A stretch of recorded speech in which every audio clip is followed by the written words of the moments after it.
Arrancamos este ciclo de debates de la antropología. Estamos con Patricia Aguirre, ella es investigadora y docente del Instituto Colectivo de Salud de la Universidad de Lanús, es integrante de Flaxo, y bueno, para los que estudiamos en la Facultad de Filosofía y Letras, ella es una referente de la antropología de la alimentación.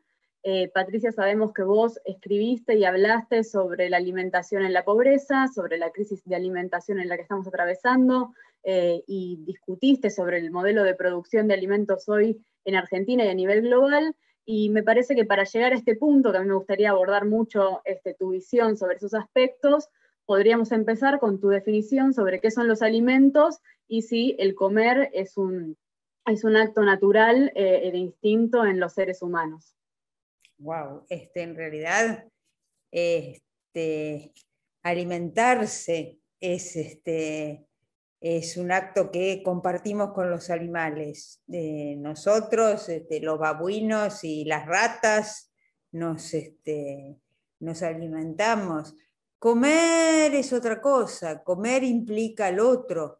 La palabra misma, comer, viene del verbo comedere, del verbo latino comedere, y está formada por una raíz que es edere, de donde también viene el it inglés o el essen alemán, y el prefijo com, que es con otros.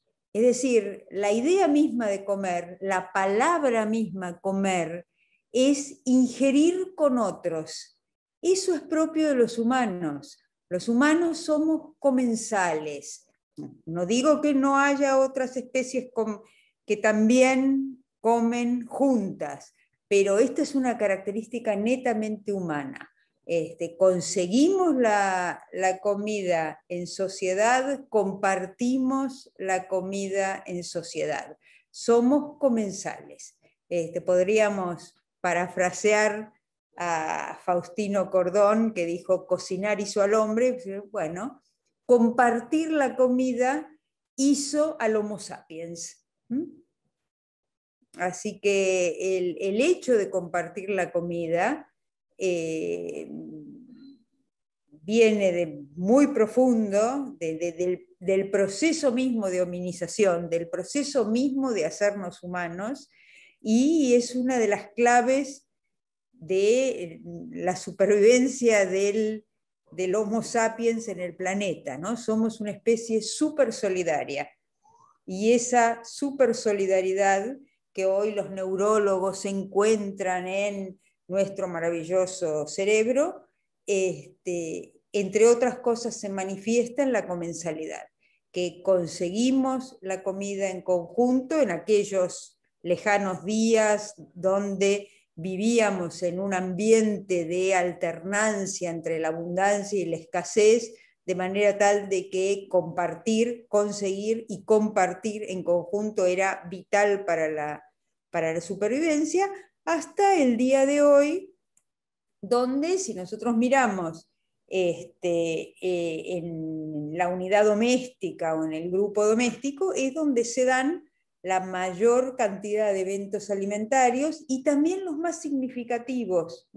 Nosotros comemos en conjunto y lo hacemos desde hace milenios, lo cual no quiere decir que sea instintivo, quiere decir que es una conducta adaptativa.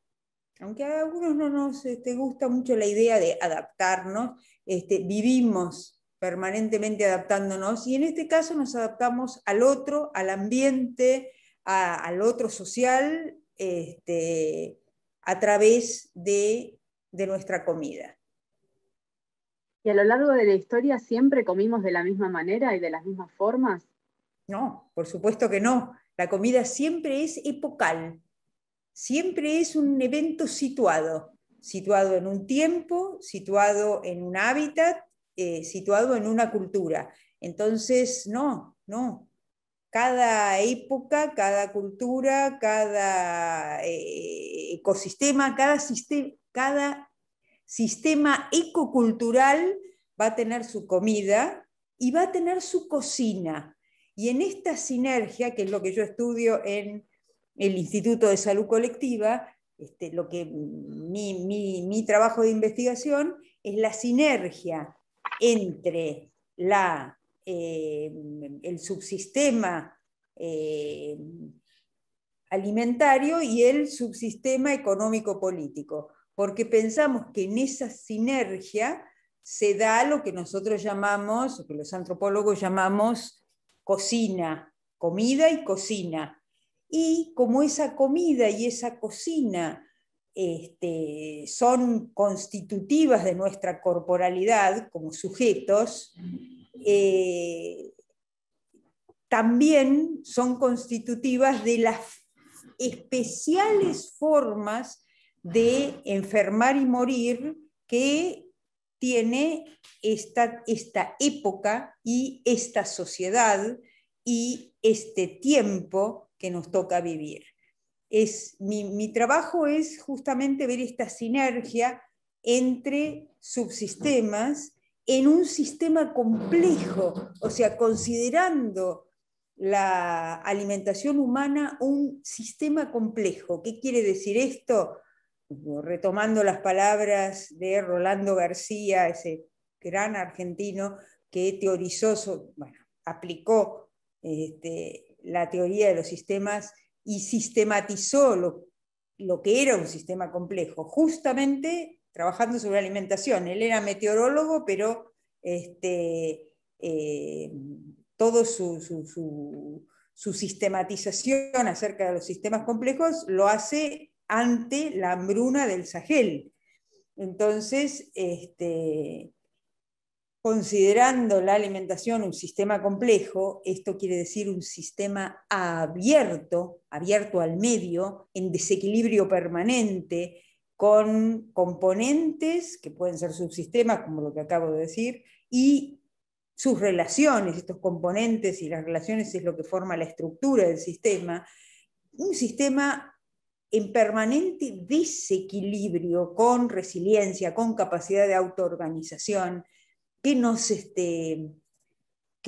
tienta, que nos provoca, justamente por la complejidad, justamente porque es inabordable desde una sola disciplina. Si queremos estudiar la alimentación exclusivamente como una cuestión antropológica, y nos quedamos cortos. Necesitamos de la economía, de la psicología, de la ecología, de la filosofía, de la historia. Eso es, no sé, la maravilla, la apertura que tiene la alimentación, que estudiarla desde una disciplina científica es reducirla. Y de reduccionismos estamos cansados, ¿no? Para reducir somos especialistas. Entonces uno escucha de repente que toda la alimentación es un problema de pesos y centavos, y en realidad lo que estamos haciendo ahí es reducir la riqueza de la alimentación a un economicismo chato, o el problema de la alimentación son los micronutrientes o la energía, y ahí estamos haciendo nutricionismo, desgraciadamente muy extendido. Y también nosotros los antropólogos, cuando abordamos la alimentación, como si fuera una nubecita de sentido, de valores que dan sentido a la ingesta y nada más. Estamos haciendo culturalismo, y la alimentación es todo eso y mucho más, ¿no? Así que creo que tenemos que reconocer humildemente que para estudiar la alimentación como sistema complejo tenemos que ser parte de un equipo, ¿no? Una parte más de un equipo, y trabajar con otros, así como comemos con otros para comprender la alimentación. Bueno, desde este abordaje de la complejidad necesitamos estudiar, trabajar, abrirnos al otro. pero no como una cosa interdisciplinaria o pluridisciplinaria, donde ponemos las diferentes disciplinas como si fueran las diferentes capitas de un hojaldre o los diferentes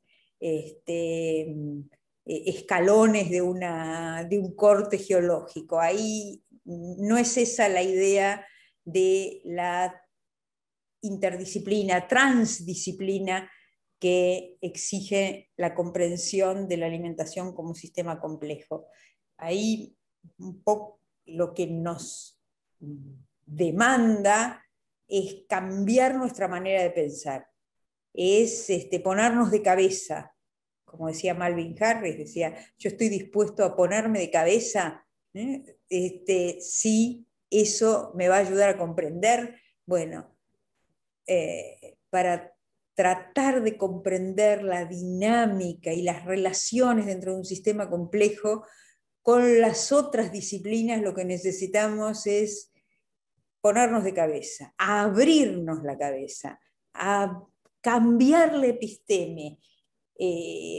Necesitamos ser buenos especialistas, necesitamos dominar nuestra disciplina, pero a la vez necesitamos pensar con el otro, desde el punto de vista de la otra disciplina, digamos, sin perder la propia.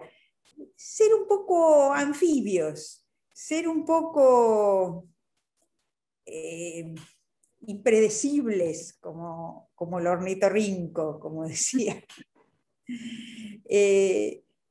Y digamos, me parece que ahí está la maravilla de la alimentación humana, ¿no? Que todavía, digamos que a mí todavía me tienta, a mí todavía me increpa, y me resulta inagotable. Y desde esta ubicación que vos decís, ¿no? De ponernos de cabeza, ¿cómo entendés vos hoy la manera de producir los alimentos en esta etapa histórica en la que estamos? Vos también hablás de una crisis de la alimentación, o sea, ¿desde qué dimensión podemos entender y qué significa esta crisis de la alimentación para vos? Bueno, el tema de pensarla en términos de sistema, y no pensarla en términos de no sé, dietoterapia, nos lleva a ver la problemática alimentaria de una manera un poco más grande, amplia, que el rollito que tengo en la cintura o el problema del colesterol o de las enfermedades crónicas no transmisibles que son la pandemia de nuestra. Además del COVID, antes ya teníamos una pandemia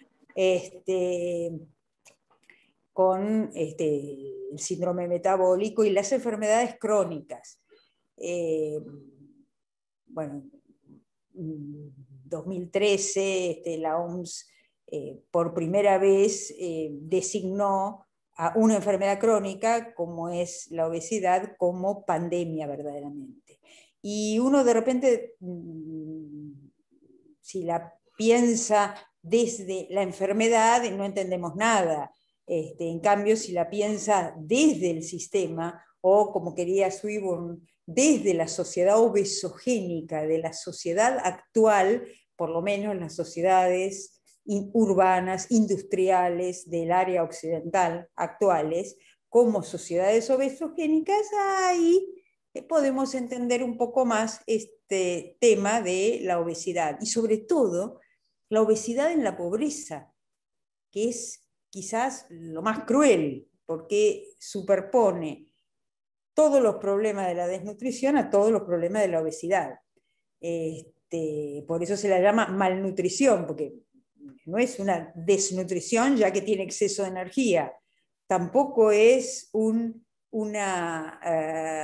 exceso de alimentación, porque le faltan muchas cosas, le faltan muchos micronutrientes importantísimos. Así que es una malnutrición sumamente cruel, porque tiene los dos problemas, uno sobre el otro. Y es mucho más cruel porque se da en la misma familia, normalmente madre desnutrida, bebé obeso, en la misma, en el mismo individuo a lo largo de su vida, ¿no? Desnutrido fetal, obeso adulto. Es sumamente interesante, pero no se comprende desde el sujeto. El sujeto es el emergente de un sistema que anda funcionando bastante mal. Anda, digamos, si produce esto, si produce 900 millones de desnutridos y 1.500 millones de malnutridos, con sobrepeso, del cual un tercio de estos son decididamente obesos mórbidos, la cosa anda mal. El resultado no va. Es evidente que el exceso de energía no nos hizo más felices ni más sanos, nos hizo más gordos. Así que habría que mirar un poco la dinámica del sistema alimentario. Y ahí lo que vemos es que la problemática alimentaria es propia de este tiempo, es muy interesante porque es al mismo tiempo paradojal, ya que hay alimentos para todos los habitantes del planeta y al mismo tiempo hay desnutridos y obesos. Es paradojal, es estructural, porque nunca se dio como ahora que la crisis estuviera en todas las áreas. Tenemos una crisis de sustentabilidad en la producción, tenemos una crisis de equidad en la distribución, el acceso es pésimo. ¿Por qué es pésimo que genera en una punta desnutridos y en la otra obesos? Porque nuestros alimentos son mercancías, se distribuyen a través de mecanismos de mercado. Entonces, la lógica de la mercancía es la ganancia, no es la salud, ni la felicidad, ni nada de eso. Es la ganancia, de manera tal de que si esa es la lógica de la distribución de los alimentos, no esperemos equidad. El mercado no es equitativo, es más, necesita los desequilibrios, las desigualdades para establecer flujos. Así que mientras los alimentos sean mercancías y se distribuyan como mercancías, no esperemos equidad. Entonces, tenemos una crisis paradojal, porque tenemos al mismo tiempo obesos y hambrientos, tenemos una crisis estructural, porque se da en la producción como crisis de sustentabilidad, en la distribución como crisis de equidad, y en el consumo como crisis de comensalidad. No le estamos dando bolilla, y los antropólogos deberíamos estar dándole mucha bolilla a esto, porque es de nuestra disciplina específicamente, a que la gente come sola. La comensalidad en todo el mundo se está rompiendo. El individuo elige. ¿Cuándo eligieron los individuos lo que tenían que comer? No se elegía. La gente comía lo que podía, no lo que quería, porque hasta hace muy poco, hasta mediados del siglo XX, prácticamente todas las sociedades industriales, urbanas, capitalistas y comunistas y de todos los colores, eran sociedades de restricción calórica. No había suficientes alimentos para alimentar a todas las poblaciones. Había países como la Argentina que tenían, desde 1906, una producción superavitaria, ¿no? Tenían disponibilidad excedentaria y exportaban alimentos. Y había países que, como Venezuela, que tenían unas carencias extraordinarias y eran importadores de alimentos.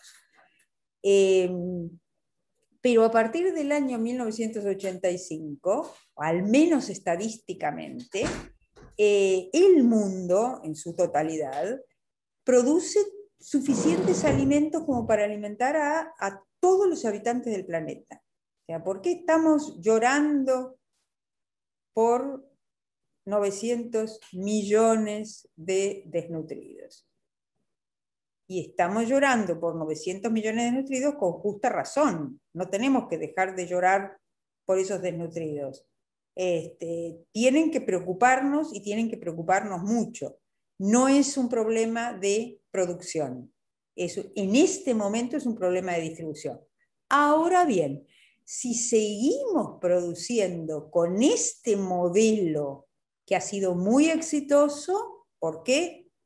Logró la disponibilidad excedentaria inclusive. En este momento creo que en el mundo se producen 3.150 kilocalorías por persona por día. Y los nutricionistas dicen que con 2.700 estamos hechos. Y algunos antropólogos, a los que respeto enormemente, dicen que con 2.300, 2.400 estamos fantásticos. Estoy hablando de los trabajos de Ponce.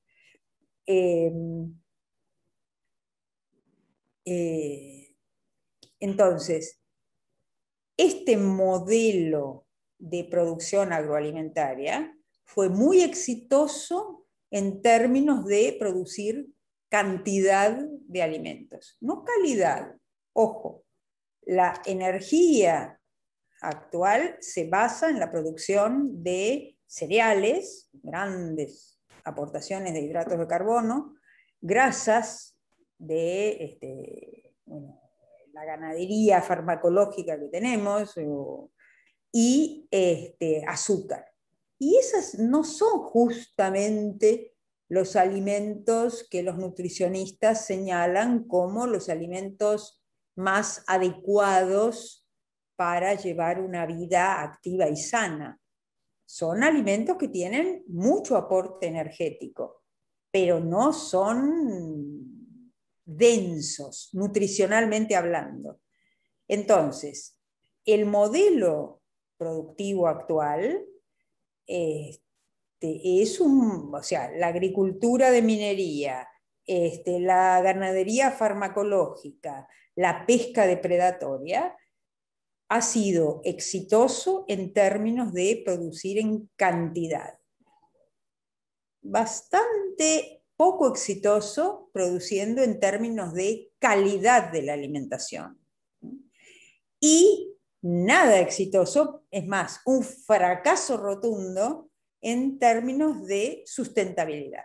Hasta el punto que si seguimos produciendo como se produce hoy, bueno, nuestros nietos no van a poder comer porque no van a tener planeta.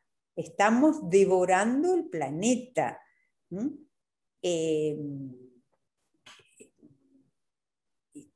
Pimentel, acá Walter Penge, la gente que hace economía ecológica o ecología económica, nos advierten, y yo cuando los leo me parece que sus cifras son alarmantemente ciertas. Lo que nos dicen es que estamos extrayendo de la tierra, del agua, más que lo que devolvemos, de manera tal que nuestra economía agroalimentaria se come 1,5 planetas por año. De manera tal de que, bueno, ¿cómo hemos logrado seguir este ritmo loco de producción? Bueno, incorporando año a año más tierras, ¿no? Extendiendo la frontera agraria, la frontera agropecuaria, ganadera, porque el Amazonas no se quema para plantar, se quema para introducir animales, para generar pastizales para alimentar vacas. Y una metodología es, bueno, avanzar sobre tierras vírgenes, sobre selvas, sobre humedales, sobre las tierras, las pocas tierras que quedan salvajes, digamos, por algo Naciones Unidas está haciendo reservas de la biosfera, para que nuestros nietos puedan saber cómo era una pradera natural. Yo tengo una amiga neozelandesa que siempre me dice, vení a Nueva Zelanda, que quiero mostrarte Inglaterra, porque lo que era la flora y la fauna de Nueva Zelanda está totalmente transformado y queda una pequeña península con los animales y las plantas nativas absolutamente arrinconados y, bueno, tratando de eliminar a los gatos para que sobrevivan los kiwis, etc. Esto no nos damos cuenta, pero nos ha pasado, o le pasa a todo el mundo. Los paisajes nativos están dejando de existir por este avance de la frontera agropecuaria. Pero no solo ha sido el avance sobre la biodiversidad, sobre los paisajes, sobre los animales,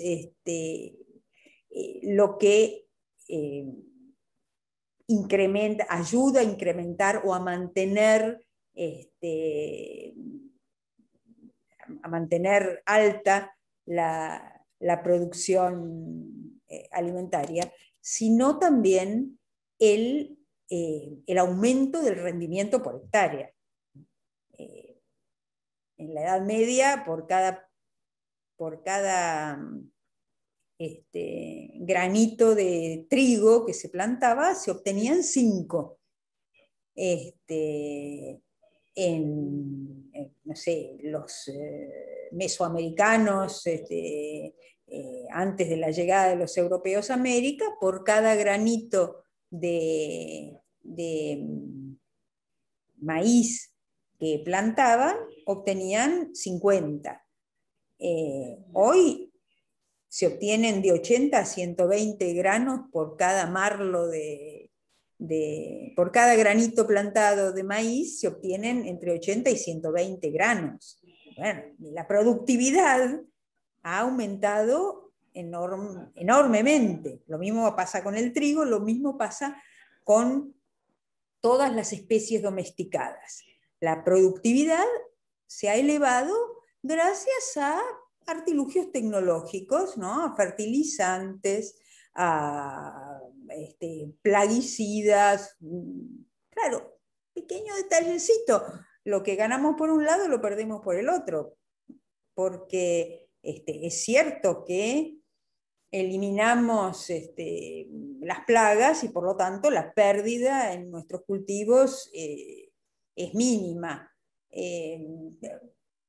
De taquito eliminamos también, qué sé yo, las mariposas, los pajaritos y las perdices que vivían en ese mismo ecosistema.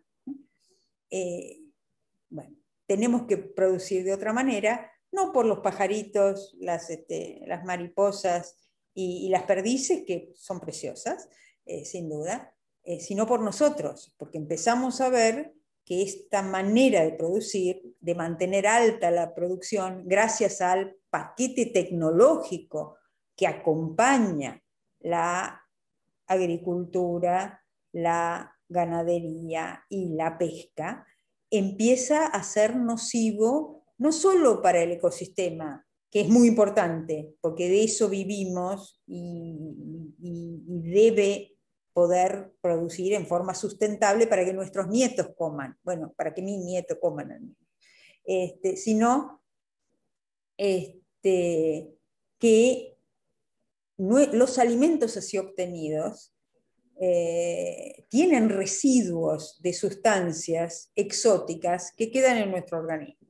La mayor parte de estos agrotóxicos son liposolubles y quedan en la grasa de los comensales años después de haberlos ingerido. Entonces, tenemos que ser cuidadosos. Deberíamos en este momento, digamos, cuando uno escucha las voces de los ecologistas, cuando escucha los proyectos agroecológicos, parece que son muy sensatos, muy atendibles, pero son predicadores en el desierto, porque se los mira y se dice, ah, qué bien, qué bien, qué bien. Bueno, pero mientras tanto el país necesita divisas, así que vamos a seguir con la soja transgénica, el paquete tecnológico y los residuos de plaguicida en la grasa que,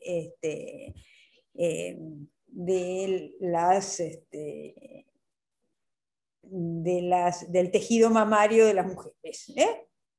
Entonces, tenemos que pensar seriamente en una economía ecológica, en una economía que permita tanto seguir produciendo alimentos como cuidar el medio ambiente. La agroecología es la solución racional a este dilema. No puede ser salud o comida. Tiene que ser comida saludable.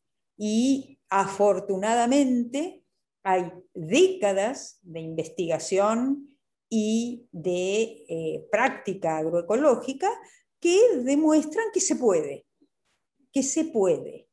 Y aparte, este es el momento de cambiar, porque la producción mundial de alimentos hoy podría alimentar a 10.000 millones de personas y somos 7.500 millones.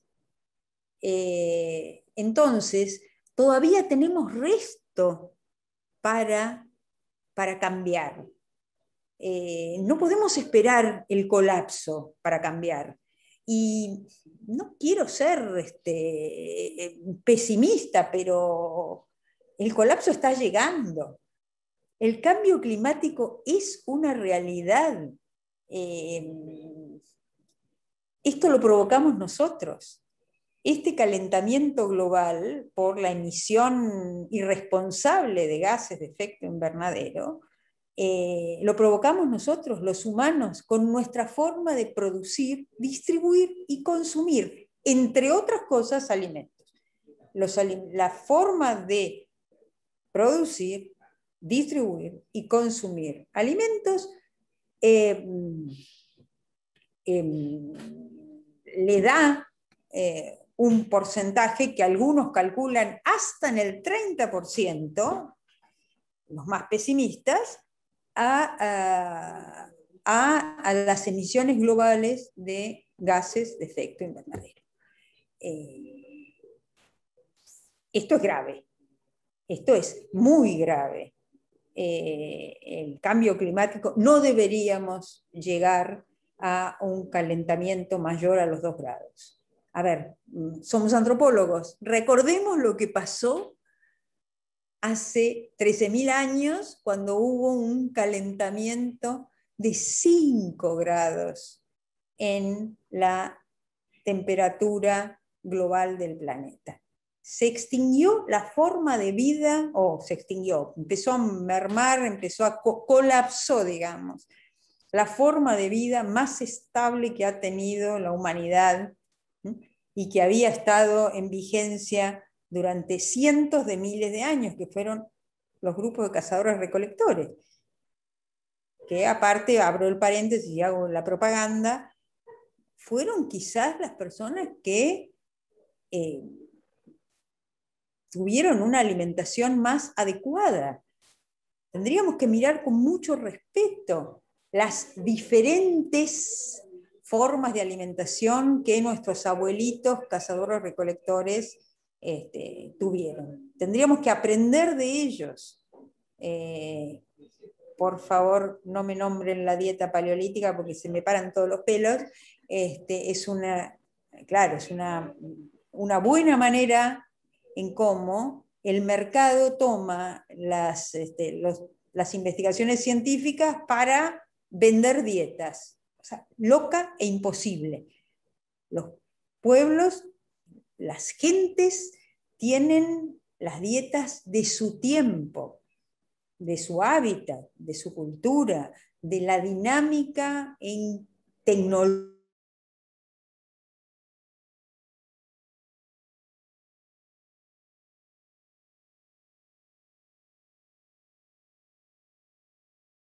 Deberíamos tener mucho cuidado con el calentamiento global. Justamente los antropólogos somos los que más sabemos las terribles consecuencias sociales que tuvo el otro calentamiento global que hemos estudiado hace de 13 a 10.000 años antes de ahora,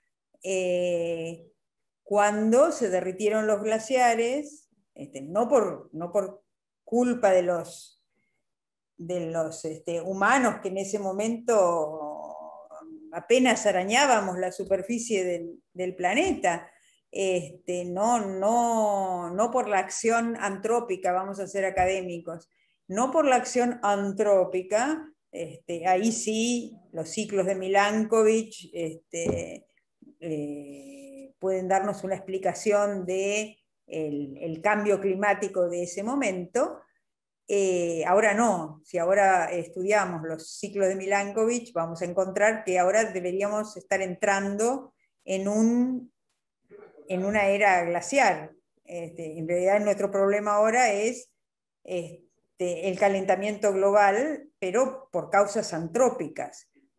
Como dije antes, la agricultura, la ganadería y la pesca tienen, y la producción secundaria de alimentos y el consumo conspicuo de alimentos y de muchas otras cosas, pero de alimentos especialmente, tienen gran impacto en la emisión de gases de efecto invernadero y en el cambio climático. Nosotros sabemos cómo ese cambio climático no solo transformó los diferentes ecosistemas, como muchas especies no se adaptaron al nuevo clima y sucumbieron, y cómo cambiaron los paisajes, ¿no? Los bosques suplantaron a las llanuras, y los cazadores-recolectores también tuvieron que adaptarse, y aparece esa maravilla, ¿no?, que es la domesticación, donde a través del conocimiento acumulado en cientos de miles de años, algunas especies van a ser modificadas a gusto del consumidor. No por características adaptativas de la especie, sino del productor, ¿no? Hasta el punto que algunas de ellas ya son absolutamente dependientes de los humanos, y si nos extinguimos, morirán con nosotros, ¿no? El maíz es una creación humana. El teosinte podía reproducirse por sí mismo, el maíz no, depende totalmente de los humanos y nos acompañará en nuestra extinción. El tema es que podemos cambiar esta manera sucia de producir nuestros alimentos, esta manera peligrosa de producir nuestros alimentos en defensa propia, porque esta forma de producir, distribuir y consumir, no le hace bien al planeta, lo está devorando. Hoy irracionalmente, los cereales toman más agua que los humanos y no tenemos mucha agua que podamos tomar. Desalinizar el agua del mar es todavía energéticamente muy caro. Tenemos que aprovechar el agua, el agua de ríos, lagos, del derretimiento de los glaciares. Tenemos que cuidar ese agua. Entonces, otras formas de producir se imponen. Vuelvo a decir, tenemos décadas de extraordinarias investigaciones agroecológicas que nos dicen que es posible producir con altos rendimientos y de una manera saludable, sana, segura, amigable con el medio ambiente y con los humanos que vivimos encima de él, no solo con las perdices, las mariposas, los pajaritos, con los humanos.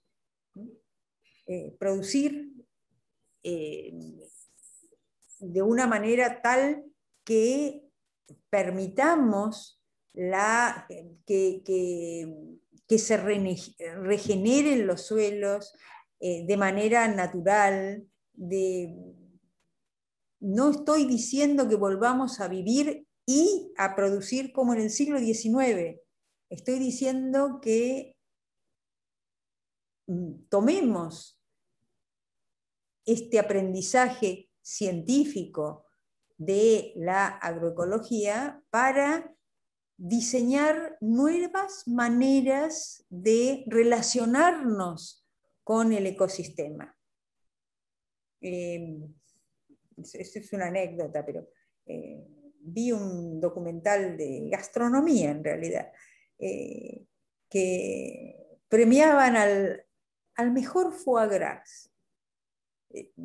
Personalmente me gusta el foie gras, pero pienso que es un horror al pobre ganso sobrealimentarlo y provocarle algo que nosotros llamamos hígado graso y no queremos tener. Pero al señor, que era un español, que le dieron la cocarda del mejor foie gras, descubre que se la sacan. ¿Por qué? Y porque sus gansos no están alimentados de una manera, sobrealimentados de una manera violenta, sino, o sea, no le agarran la cabeza al ganso y lo embuchan, sino que el señor deja pastar, no sé cómo se dirá, comer a sus gansos en un ambiente que él mismo les crea, con higueras. Vos sabés que los higos tienen una cantidad de glucosa extraordinaria, higueras, parras, frutas, grandes proveedoras de azúcar, y resulta que los gansos se engordan solos. Es más, atrae gansos salvajes que, y bueno, tienen tanta comida y tan rica que se quedan. Entonces parece que hace el foie gras más natural, sin violencia con los animales, excepto matarlos para comerles el hígado, claro, y un foie gras, de acuerdo a los catadores de foie gras, excepcionalmente bueno. Entonces yo de repente decía, wow, se puede, hasta esto se puede hacer.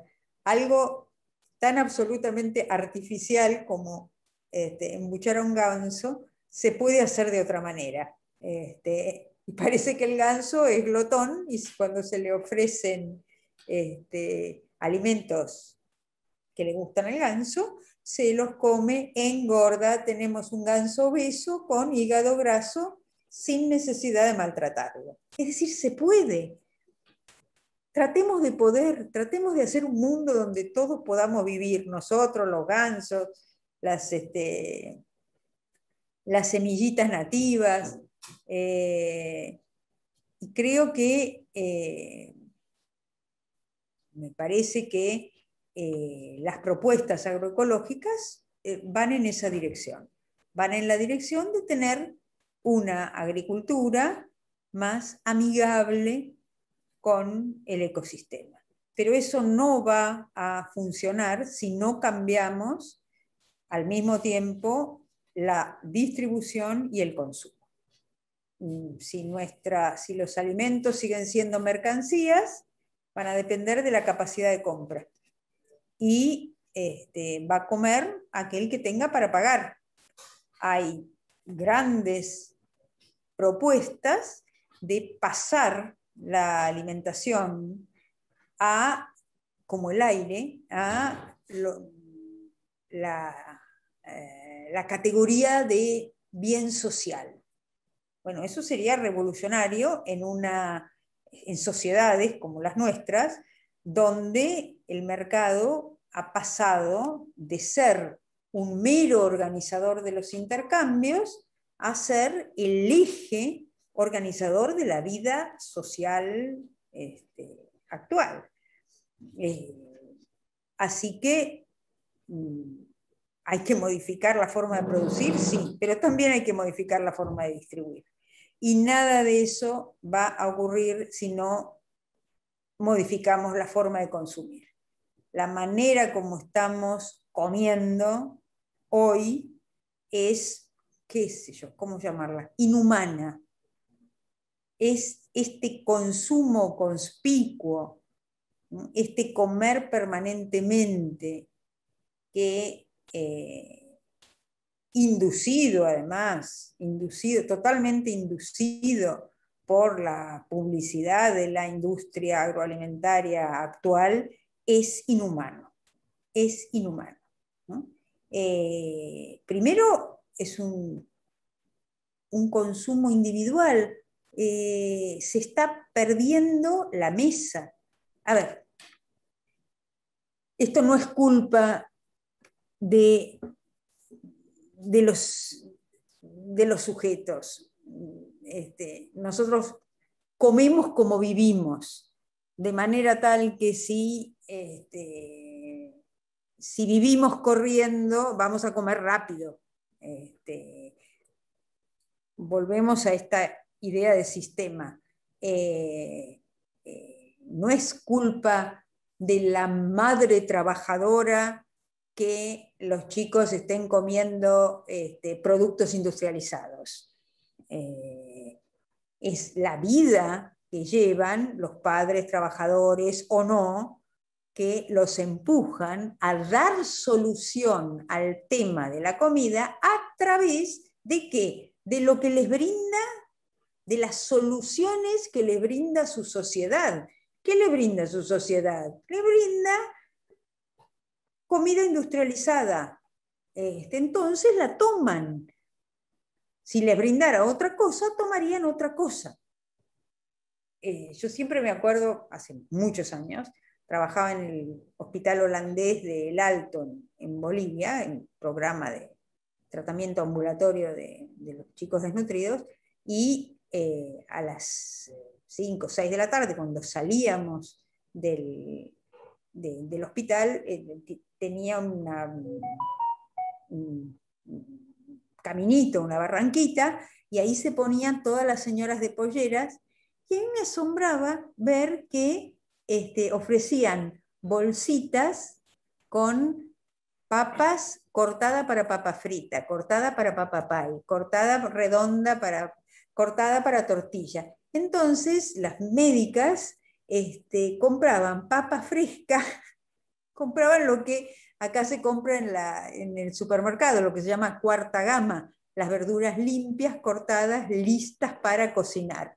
Entonces uno de repente dice, pero ¿cómo? Las señoras de pollera estaban, habían tomado, decían, esto es lo que se vende, esto es lo que ellas necesitan, se lo doy. Y sí, no lo hacía una empresa de papa cortada y congelada, lo hacían artesanalmente, pero lo hacían. ¿Por qué? Porque era una solución para esa mamá que era médica en ese hospital, iba a llegar con poquísimo tiempo para cocinar el picante de pollo. Entonces, ¿qué nos ofrece como solución a a esta vida que llevamos en megaciudades donde yo trabajo en Lanús, vivo en Caballito, tengo 1 hora y media de ida, 1 hora y media de vuelta, más las horas que trabajo ahí. Y bueno, el tiempo que me requiere el transporte, el trabajo, lo saco de otras actividades, de mi descanso, de mi ocio creativo, de montones de otras cosas, entre ellas cocinar. El tiempo dedicado a cocinar cada vez se reduce más. Y la industria te sirve en bandeja alimentos listos para preparar, preparados, pelados, cortados, prehechos, que sirven a esa mujer que vive aquí, que vive en estas condiciones. Entonces, ella no es la culpable, la industria no es la culpable, es este sistema que se retroalimenta mutuamente con su falta de tiempo y con su oferta de preparados. Patricia, te hago una pregunta, porque ahí, o sea, hay todo un discurso últimamente muy de moda, que es toda esta dieta fitness, ¿no? Como que te dicen cómo comer, cómo es el buen comer, y entonces no sería acá el problema del desconocimiento, el problema de la malnutrición. Y yo leí también que vos decías que dentro de las familias pobres hay una diferencia en la obesidad entre las mujeres, como contabas recién, de las trabajadoras y los hombres. ¿Podrías explicar mejor por qué se genera esa división?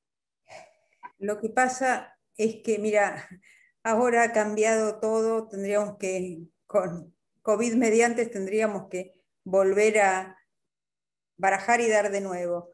Pero,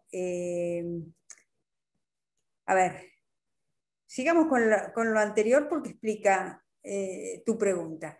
Si comemos como podemos, lo que tenemos que hacer es ver las condiciones de vida que nos hacen poder comer así o asá. Entonces, si yo tengo un presupuesto reducido, si yo gano el salario mínimo, gasto en transporte el 10 o el 15% de mis ingresos, tengo poco tiempo, voy a recurrir a ciertos y no otros alimentos, preparaciones y platos. No me voy a poner a hacer, no sé, encurtidos de berenjenas, o no me voy a poner a hacer cosas muy complicadas, por más que sean verduras de estación. Voy a querer llegar a mi casa y solucionar rápidamente el tema de la comida, con una comida que sea al mismo tiempo barata, con gran capacidad de saciedad y que le guste a todo el mundo. Cuando yo tengo estas tres cosas, tengo lo que se llaman alimentos rendidores. A la mamá le rinde porque tiene poco tiempo, los deja pipones, no le van a pedir más por mucho tiempo, quiero decir, por el resto del día, los deja saciados y además les gusta, porque si tiene un alimento barato y saciante, pero a la gente no le gusta y queda en el plato, no. Las tres características son necesarias para entender qué es lo que es un alimento rendidor, que a la mujer le rinda, que a la madre, al padre, al que está cocinando, le rinda. No quiero condenar a las mujeres a la olla, de ninguna manera. Lo que sí quiero es un ser humano atrás de la hornalla. Quiero un ser humano preparando la comida. Quiero un ser humano negociando todas estas cosas. Quiero un ser humano atento a las necesidades del otro, a las posibilidades de la familia, ¿no? A los saberes que pueda tener. Después hablamos de los saberes y cómo hacemos educación alimentaria, todo lo que quieran. Pero un ser humano, mujer, varón, lo que sea, pero humano, ¿no? Lo que no quiero atrás de la comida es a una empresa. Entonces, esa mamá, ese papá, ese abuelo revolviendo la olla con alimentos rendidores va a solucionar el tema de la comida a bajo precio, con gran capacidad de saciedad y gustoso. Bien, eso sesga los consumos hacia ciertos productos y no otros. Va a desaparecer el coliflor y van a subir los fideos. Y cuando te desaparece el coliflor, el brócoli, los repollitos de Bruselas y un montón de verduras que no son rendidoras. ¿Por qué? Y porque la verdura en nuestra estructura de precios es relativamente cara. Tiene poca sensación de saciedad. Y además, a veces hay, justamente porque se ha perdido desde hace generaciones el gusto que viene con la repetición y con la creatividad, y bueno, las dejás de comer. ¿Y qué es lo que comes? Y comes, por ejemplo, fideos, que los tirás así rápido y se hacen y vos sabés que no los van a rechazar. Ay, ponele más salsita o ay, te abro un sobrecito de 4 quesos. Entonces, ese sesgo alimentario de los sectores de menores ingresos también los condena, porque ¿cuáles son los alimentos más baratos de toda la estructura de precios de nuestra economía? No sé en Chaco, no sé en Mendoza, pero por lo menos en el área metropolitana bonaerense. Los hidratos de carbono, pan, papa, fideos, las grasas, grasa de verdad, grasa vacuna, para hacer nuestras riquísimas tortas fritas, como las carnes grasas, ¿no? La carne picada, la falda, el azotillo, las carnes grasas, con su aporte de grasas, y la grasa misma, y los azúcares. Y si vos estás alimentado de hidratos, grasas y azúcares, es una misión imposible tener una cintura de 55 centímetros. No lo vas a lograr. No lo vas a lograr. Por eso, si sos pobre, tenés mucha más probabilidad de tener sobrepeso que si tenés altos ingresos. Si tenés altos ingresos, podés darte el lujo de comer como los nutricionistas dicen que tenemos que comer, una mayor cantidad de frutas y verduras y una menor cantidad de hidratos de carbono y una mínima cantidad de grasas y azúcares. Entonces, por eso la obesidad desde hace décadas se está desplazando desde los sectores de mayores ingresos a los sectores de menores ingresos. Pero es otro tipo de obesidad, no es una obesidad de la abundancia. En los años 1960, cuando vos veías, yo veía por lo menos porque veraneábamos en Necochea y vos mirabas a la gente en malla y veías esas panzas enormes, era una obesidad del exceso de todo, del exceso de proteínas, del exceso de nutrientes. Era una obesidad del exceso. En la pobreza es una obesidad de la escasez. Es una obesidad donde pan, papa, fideos, grasas y azúcares sustituyen todos los minerales, todas las vitaminas, todos esos micronutrientes a los cuales no acceden. Sí son gordos, sí están excedidos de peso, pero es una obesidad de la escasez, no es una obesidad de la abundancia. Por eso, en determinado momento, cuando hacíamos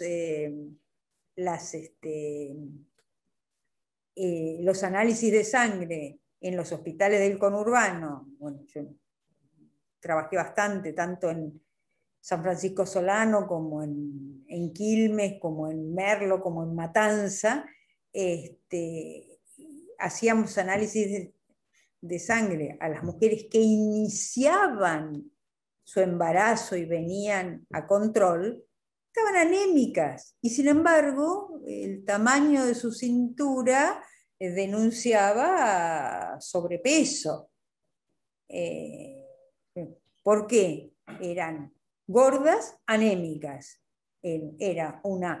No había llegado todavía a ser obesidad, pero era un sobrepeso de la escasez. O sea, mucha energía, sí, pero esos alimentos tenían muy poca densidad nutricional, como dicen los nutricionistas. Entonces, al mismo tiempo que estaban excedidas, estaban desnutridas, excedidas de energía y carentes de los micronutrientes necesarios para llevar adelante exitosamente un embarazo. Y en cierto momento había tanta carencia de ácido fólico, de hierro, que se decidió en el año 2001 fortificar las harinas para evitar las malformaciones del tubo neural que se producen en los primeros momentos del embarazo. Entonces había que tener depósitos de ácido fólico antes de embarazarse, digamos. Bueno, lo que se hace hoy es, lamentablemente, fortificar toda la harina. Y todos estamos comiendo, cada vez que comemos pan, ácido fólico, desde que somos chiquitos. Pero eso ha evitado muchas malformaciones del tubo neural y niños que hoy nacen saludables cuando por su ingesta podrían tener mayores probabilidades de tener espina bífida, anencefalia y todas esas malformaciones que afortunadamente con la fortificación se han reducido en forma. Yo no soy partidaria de la fortificación, pero sí soy realista. Entonces, a veces hay que hacer algo porque tenés que actuar en el momento. Y ya se ve que la alimentación en Argentina sufre un proceso de precarización, por lo menos desde el año 65 a la fecha, lamentable. Y no es una precarización porque no sepamos qué es lo que tenemos que comer. Es que no podemos comer como sabemos que tenemos que comer. Si una mamá quisiera hacer, con los salarios que se pagan en Argentina, una mamá que cobra la asignación universal por hijo, o que cobra un salario mínimo de convenio, en las categorías más bajas de la estructura de ingresos, no puede comer todo el mes. Si come, como los nutricionistas dicen, que es saludable comer. Yo le había calculado antes del COVID 12 días. Entonces, ¿qué hacen las mamás? Lo que hacen es sesgar sus canastas de consumo con los alimentos más baratos de la estructura de precios. Y así tenemos dietas llenas de pan, papa, fideo y nada del resto. ¿Es saludable? No, pero es rendidor.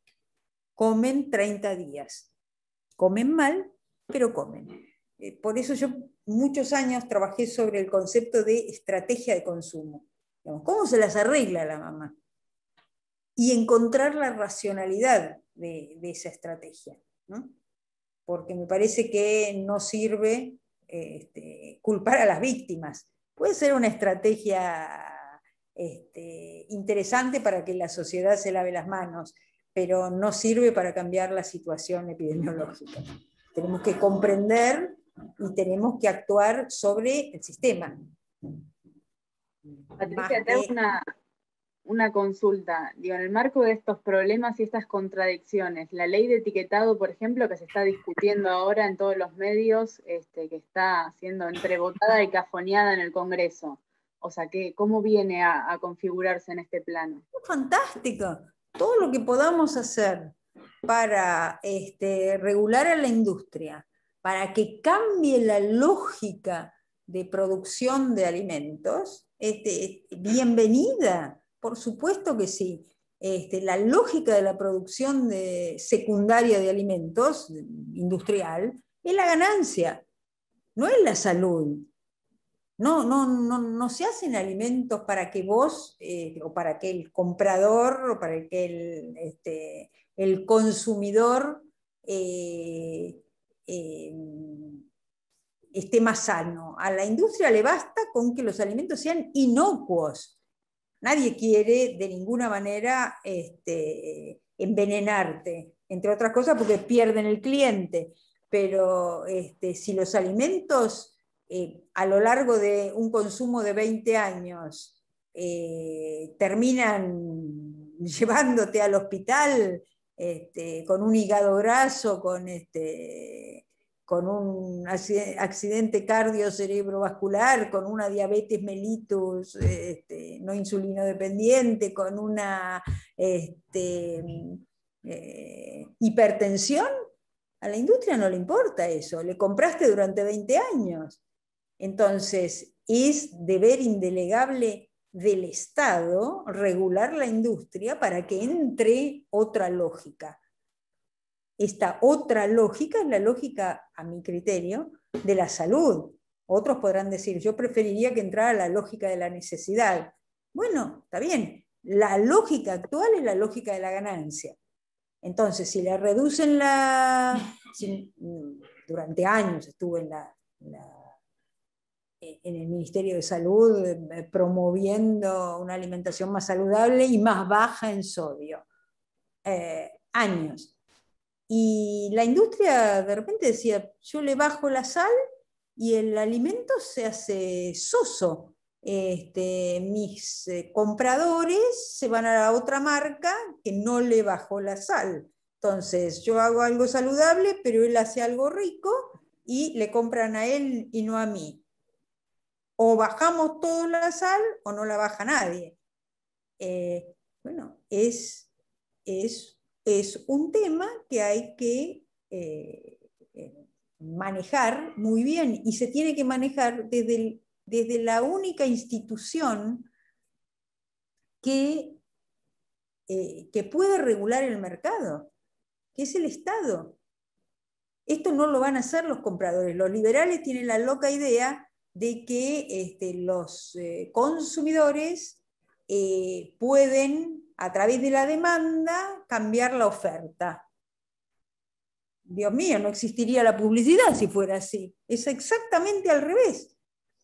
Es la oferta la que maneja la demanda para adecuarla a sus posibilidades. ¿O quién de nosotros pidió que un yogurcito le marcara el camino al inodoro? Fueron las empresas lácteas y su producción de zoológico de lactobacillus, las que se les ocurrió que las mujeres necesitábamos ese yogurcito, y probablemente muchas mujeres que no consumen suficientes frutas y verduras, por lo tanto no consumen suficientes fibras, tengan ese problema. Pero coma bien, mija. No compre una cosa a 2 veces el precio por algo que la naturaleza ya lo había previsto con alimentos naturales. Entonces, la lógica de la producción industrial de alimentos es la lógica de la ganancia. Y está muy bien porque la empresa es eso. La empresa es una institución que debe generar ganancias para reproducirse, para sus accionistas, etcétera, etcétera. Bueno, no a expensas de la salud de los comensales, no a expensas de la salud del ecosistema. ¿Y eso quién lo puede poner? Sino el Estado. El Estado, digamos, como todos nosotros. No podemos vivir sin industria. No podemos vivir con esta industria. No hay que eliminarla, hay que regularla. Hay que cambiar la lógica. Cambiar la episteme, diríamos. Es preferible un poco menos de ganancia, pero una empresa que produzca en forma saludable, con menos azúcar, con menos sal, con menos envases inútiles. Un nivel de envase, de packaging es necesario para la conservación del producto, sí. No es necesario que tengan 16 capas de diferentes colores con chirimbolos. Entonces, hay que regular todo eso. Y el etiquetado de los alimentos es un pasito en esa dirección.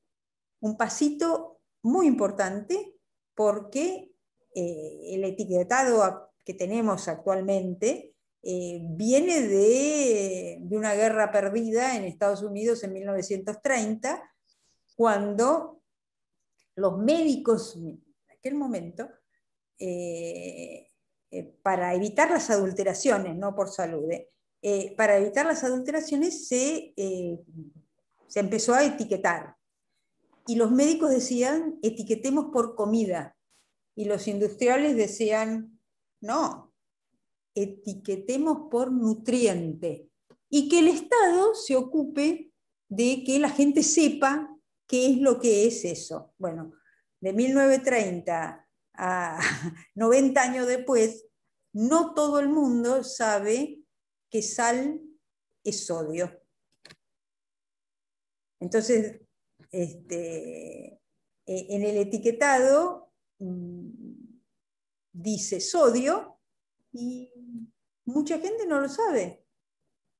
En cambio, si dijera que es alto en sal, alto en azúcar, ojo, bueno, eso nos alertaría más o alertaría a mucha gente acerca de las características del alimento que está comprando. Entonces, sí, hay que etiquetar, y hay que etiquetar a la manera chilena. Vamos, yo pienso que hay que etiquetar a la manera chilena. Y es muy resistido por la industria. Te cuento una anécdota. Yo soy editora de la parte de alimentación de la revista de Salud Colectiva.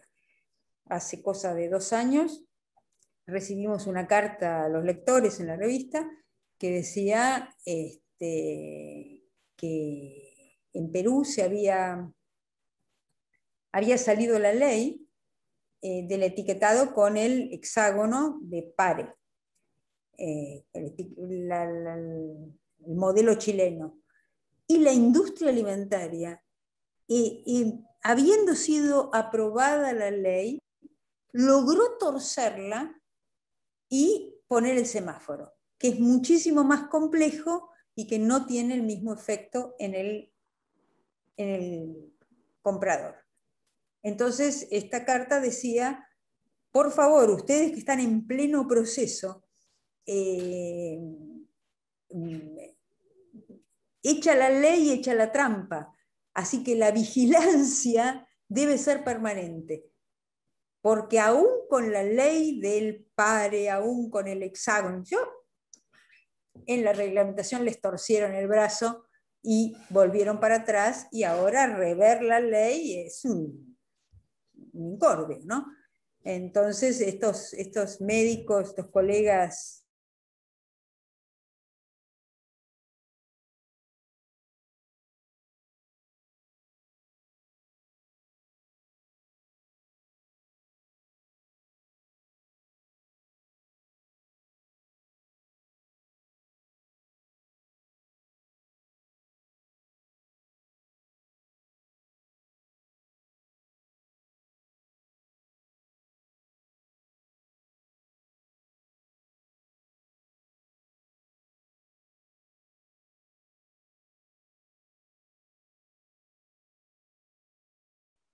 No, lo que quiero levantar es la idea de que tenemos que producir de otra manera.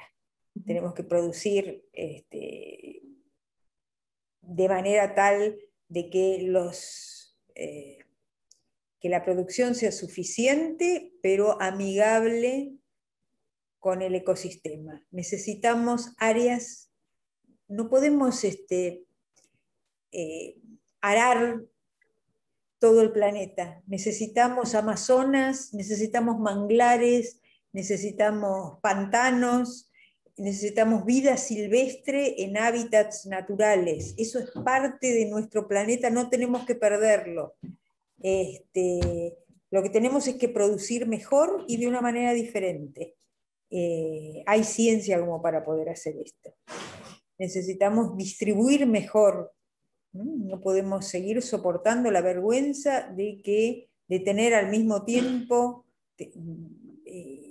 hambrientos y obesos. Y necesitamos consumir de una manera diferente. Necesitamos consumir con el otro. Necesitamos terminar con este consumo conspicuo, innecesario, donde a través del consumo alimentario estamos tapando el agujero del sentido de la vida con azúcar y alcohol. Es una locura. Lo que Coca-Cola nos venda felicidad es verdaderamente una locura. El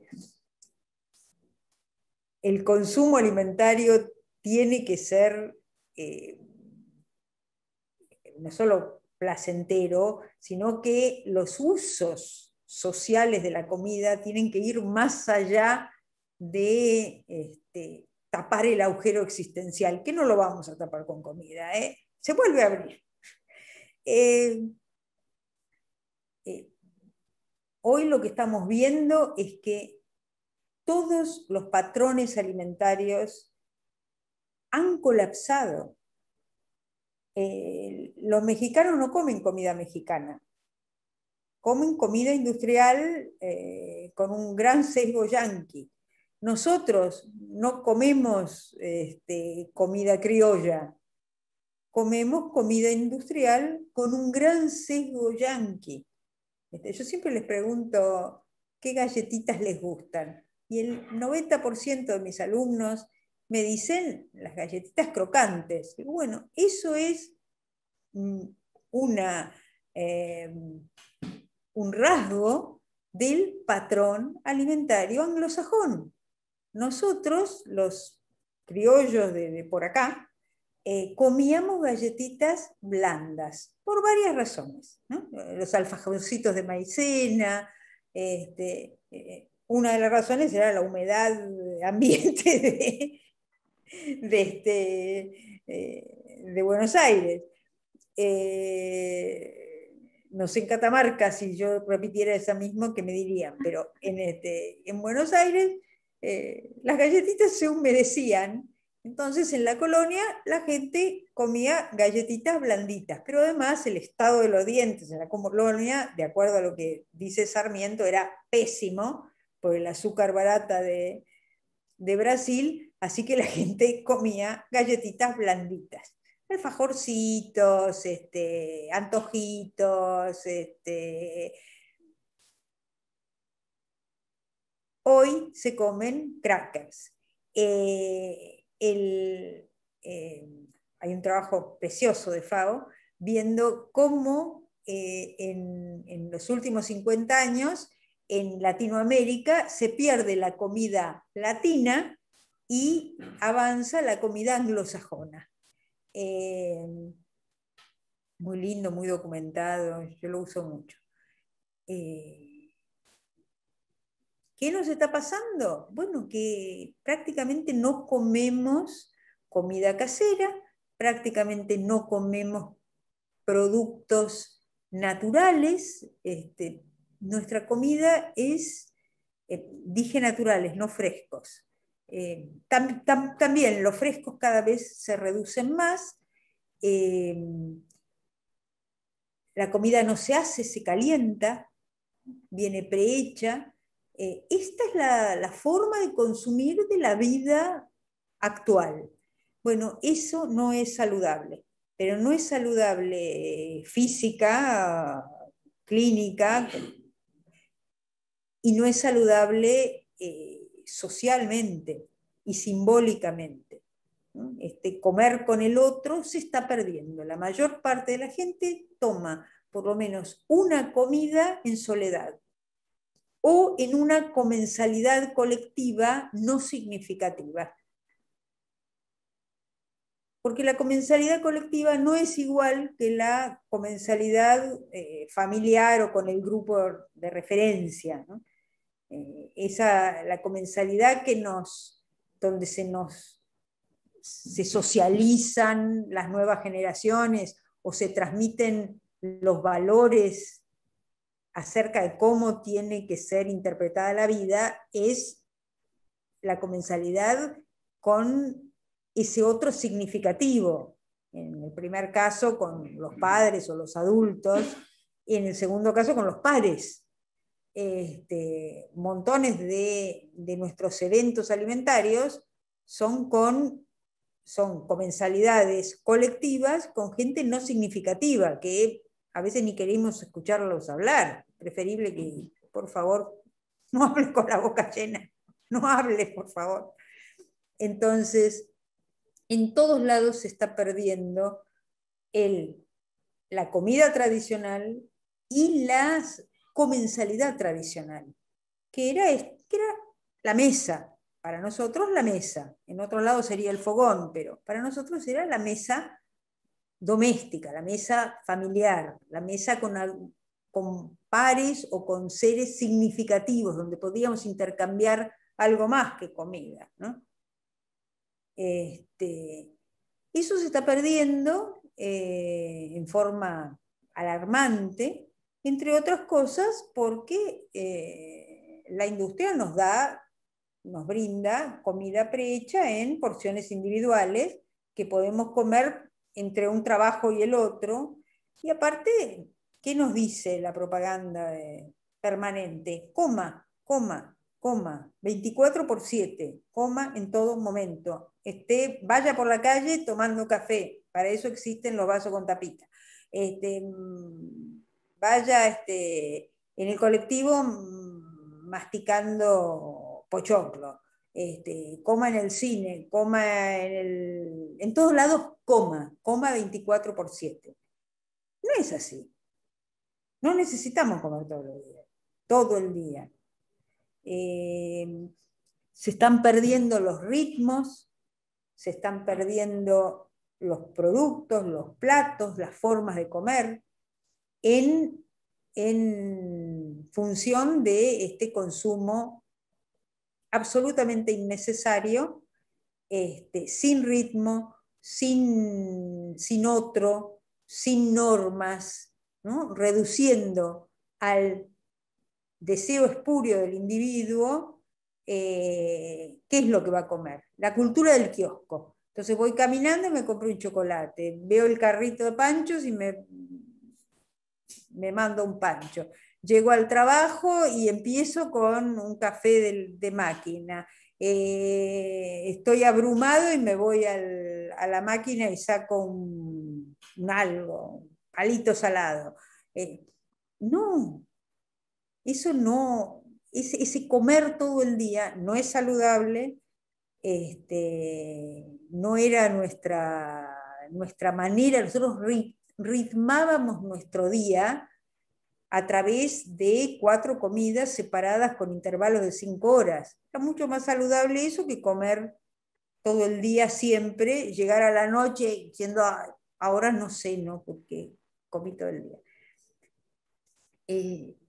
El consumo actual está absolutamente permeado por los productos de la industria y la publicidad de la industria, que dicen cualquier cosa menos necesidad y salud. Es más, si hay 2 palabras que no venden, son necesidad y salud.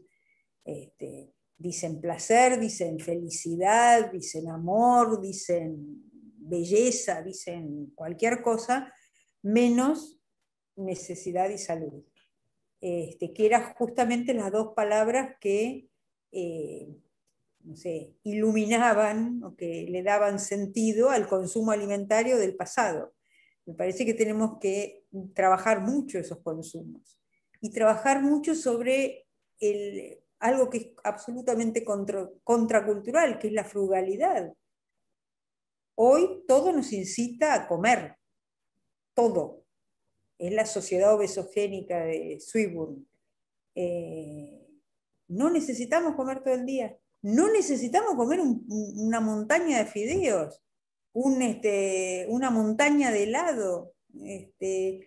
Cuando uno escucha a los nutricionistas decir cuáles son las necesidades, por ejemplo, de carne, la controversia con los vegetarianos, yo levanto el omnivorismo porque nuestra especie es omnívora, y uno de repente escucha a los nutricionistas decir, 70 gramos por día de carne cubren todas nuestras necesidades. Cubrirían las necesidades. No necesitamos comernos una vaca, una albondiguita. Entonces, si empezamos a pensar en términos de modificar la producción, modificar la distribución, tenemos que pensar en modificar el consumo. Si queremos que nuestro planeta sobreviva, que las generaciones por venir tengan planeta donde vivir y vivan bien, tenemos que modificar el consumo. Yo no voy a hacer ejercicio ilegal del nutricionismo, pero les voy a decir cómo creo que deberíamos comer para tener un futuro. Y con esto terminemos, por favor. Creo que tendríamos que comer de manera más frugal, creo que tendríamos que comer de manera más local, creo que tendríamos que comer de una manera estacional, siguiendo con nuestra comida los ritmos biológicos del ecosistema. Hoy todas las dietas del mundo, todos los patrones alimentarios, todos los patrones de consumo han perdido estacionalidad. Y no estoy demasiado seguro que eso sea ni bueno ni saludable. Estoy segura que no, es antieconómico porque nos obliga a traer, no sé, los tomates de Tucumán, pero la estacionalidad en todos los patrones alimentarios marcaba la comida de una manera muy importante, y hasta hace relativamente poco tiempo. Entonces, frugal, local, estacional, no vegetariana, pero sí creo que las comidas de todo el mundo deberían tener más cantidad de vegetales que de productos animales. Bueno, decirlo en Argentina es casi un pecado, ¿no? El país de la carne, decir, no, muchachos, bajemos, para que, no sé, los africanos puedan subir, nosotros tenemos que bajar y no necesitamos comernos un baby beef de 500 gramos. La albondiguita de los nutricionistas me parece muy sabia. Comer con moderación, comer de manera frugal, local, estacional, necesaria, no superficial, no conspicua y no exenta de placer. Ojo, no estoy diciendo ahora todo el mundo agarra la lechuga, el apio, y es lo único. No, justamente nuestras abuelas, todas las cocinas tradicionales,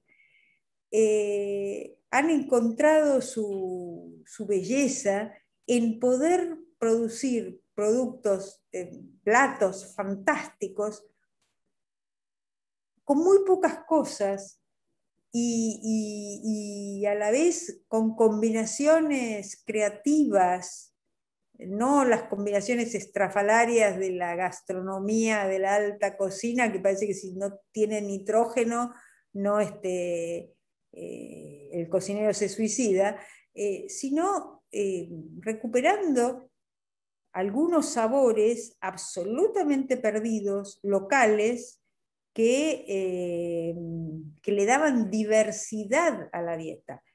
Entonces, frugalidad, localidad, estacionalidad, diversidad, dietas más vegetarianas, no vegetarianas, sino basadas en productos vegetales, porque son además más fibrosas. La pérdida de fibras en la alimentación actual, industrial, moderna, es lamentable, la necesitamos. Hace 10.000 años que le venimos sacando fibra a las cosas. Entonces compramos fibras industrializadas. No, locos. Yo diría que más racional. Nuestra comida del futuro necesita de la ciencia y de la tradición, de lo mejor de ambas, construyendo dietas de diseño, dietas apropiadas.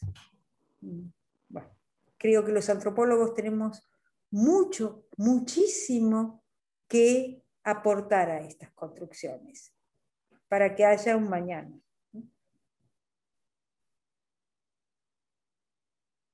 Patricia, muchísimas gracias.